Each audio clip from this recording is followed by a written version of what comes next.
बयखौबो खुलुमबाय नोंथांमोनखौ नोंथांमोनाथ' नुखाबाय मिथिखाबाय नङा होमबा दाखालिनिफ्रायनो गोबां जेनाखि ख्रिस्टियानफोरखौहाय माइनरिटियाव थानो ना मेजरिटियाव थानो ना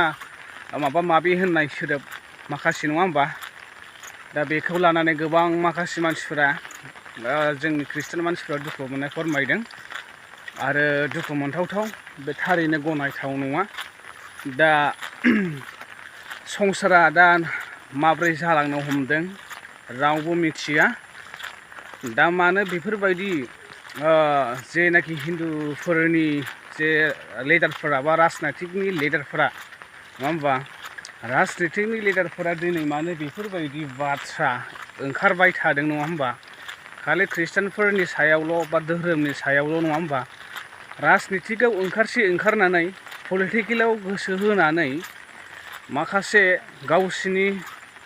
थाखा फैसाफोरखौ मोननानै आरो माखासे पावार फांसनफोरखौ मोननानै ओरैबायदि दा ख्रिस्टियानफोरनियावल' माने नासयगासिनो। दा बेफोरो सहायनो हायै गनायथावै बैफोर बाथ्राफ्रा बेनिखायनो माबायदि दानि पलिटिकेल लिडारफोरा नङा होमबा आं सानो बेफोरबायदि पलिटिकेलफोरखौहाय बा पलिटिकेलियानफोरखौहाय लिडारफोरखौ माने माबा मोनसे जोङो राहा लानाया जोंनि ख्रिस्टियानफोरनि थाखाय माबा मोनसे खालामोब्ला खुब दरखार आरो जाहाथे बैफोरबायदिया जाफ्लेबाय थाया आरो बैफोरबायदि जाबाय थायोब्ला जोंनि समाजाव हारियावहाय गोबां बायदि समयसा आरो बायदि रोखोमनि बायदि जाथाया माने जाबाय थागोन आरो बैफोरबायदि माबा खालामबाय थायोब्ला गोबां बायदि रोखोमनि बायदि गावजों गाव जे जाथावै घटना बैफोर घटनाफ्रा माने जागोन। बेनिखायनो बैफोरबायदि घटनाफ्रा जायैबायदि बैफोरबायदि मानसिफोरखौ जोङो पलिटिकेलाव बा पावाराव बेफोरबायदि बाथ्राफोरखौ बुंग्राफोरखौहाय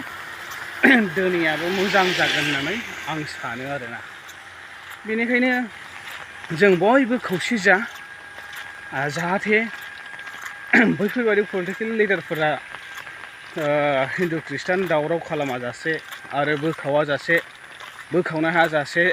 जोङो पाब्लिकफ्रा थिग थानांगोन आरोना। नांगौबा बेफोरबायदि मानसिफोरखौ जोङो होसोनांगौ रायजो राजाफोर खौसे जानानै जोंहा गोदोनिफ्रायनो बेयावनो थामोन जोंनि मोन्थाय गावबागाव धोरोमखौ लानानै खुलुमनो मोन्थाय दंखायो बे बिटिसिआ बड'लेण्डआव नङा होमबा साननानै नायोब्ला बा मोजाङै सिन्था खालामना नायोब्ला दंखायो आरो। थ' आं भिडिअखौ बांद्राय गोबाव खालामला आं दिनै भिडिअखौ बेखौनो नुबाय एसे इमारजेन्सि टाइम गैया बेनिखायनो थेंक इउ एसेनोसै गोजोन्थों।